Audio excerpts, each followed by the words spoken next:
उद्यान के चमकदार रंगों ने जेमी को अपनी ओर बुलाया। जब वह लोहे के बने फाटक से अंदर दाखिल हुआ, उसके जूते कंकड़ीले रास्ते पर चरमराए। हफ्तों हो गए थे जब वह आखिरी बार यहाँ आया था, तब से जब उसकी माँ चली गई थी। जो दृश्य और आवाजें कभी परिचित थीं, अब अजनबी लगने लगी थीं, मानो उस जीवन की दर्दनाक याद दिला रही हों जिसे वह पहले जानता था, उससे पहले कि सब कुछ बदल गया। जेमी की नजरें हरियाली पर घूमने लगीं, लहराते पेड़ों और बिखरे हुए चमकीले फूलों को देखती रहीं। बच्चों की हंसी और बातचीत की आवाज हवा में गूंज रही थी, जो उसके घर में छाई भारी चुप्पी के विपरीत थी। अपने बैग की पट्टियों को कसते हुए वह एक पुराने लकड़ी के बेंच की ओर बढ़ा और उस पर बैठ गया। जैसे ही वह बैठा, जेमी की नजर एक छोटे अस्त व्यस्त से दिखने वाले पिल्ले पर पड़ी, जो कुछ दूरी पर खड़ा था। उसका भूरा फर उलझा हुआ था और उसकी आंखें चौकन्नी थीं। उस छोड़े गए पिल्ले को देखकर जेमी का दिल पसीज गया। उसे अपनी खुद की तन्हाई याद आ गई। जेमी की माँ ने हमेशा वादा किया था कि वे एक कुत्ता लाएंगे, लेकिन अब वह सपना उतना ही दूर लग रहा था जितना कि वह औरत जो कभी उसे अपने पास रखा करती थी। संकोचपूर्ण, जेमी ने अपने बैग से आधा खाया हुआ सैंडविच निकाला।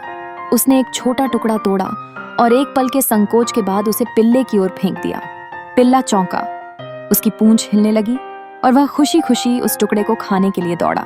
जेमी मुस्कुराए बिना नहीं रह सका। उसके कुत्तों से डर को एक पल के लिए भुलाकर वह पिल्ले की शरारतों को देखने लगा।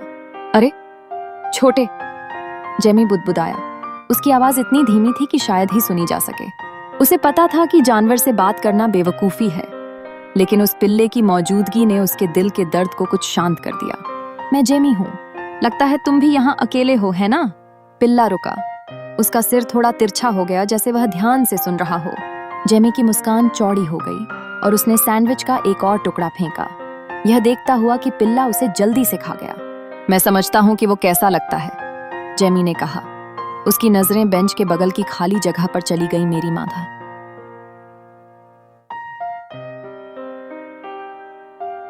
वो थोड़ी देर पहले चली गई। मैं भी अकेला हूँ। उसके गले में एक गांठ सी बनने लगी और उसने मुश्किल से निगलते हुए अपने आंसुओं को रोकने की कोशिश की। वह समझ नहीं पा रहा था कि उसकी माँ उसे क्यों छोड़कर चली गई। उसने बिना कुछ कहे जाने का फैसला क्यों किया।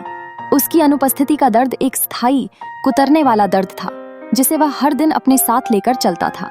पिल्ला जैसे जेमी की तकलीफ को महसूस कर रहा हो, धीरे धीरे करीब आ गया और एक हल्की सी कराह निकाली।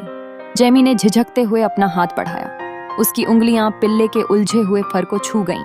आश्चर्यजनक रूप से पिल्ला उसके स्पर्श में झुक गया। उसकी आंखें संतुष्टि में बंद हो गईं। लगता है हम दोनों ही थोड़े खोए हुए हैं, है ना? जेमी ने धीरे से कहा। उसका दिल अजीब सी रिश्तेदारी महसूस कर रहा था। चिंता मत करो छोटे, मैं कल वापस आऊंगा, शायद हम दोस्त बन जाएं। गहरी सांस लेते हुए जेमी बेंच से उठ खड़ा हुआ। पिल्ले को आखिरी बार देखते हुए घर की ओर चल पड़ा। चलते समय वह यह भावना नहीं झटक सका कि उसने कुछ या किसी को के मामूम सामने निसाह किया, किसी को पा लिया था जो उसके दर्द को समझता था, भले ही वह एक अस्त व्यस्त छोड़ा हुआ पिल्ला ही क्यों न हो। अगले दिन जेमी फिर से पार्क में लौटा। उसके बैग में कुछ अतिरिक्त सैंडविच और 20 बाओ मा पा मोम पा लिया था।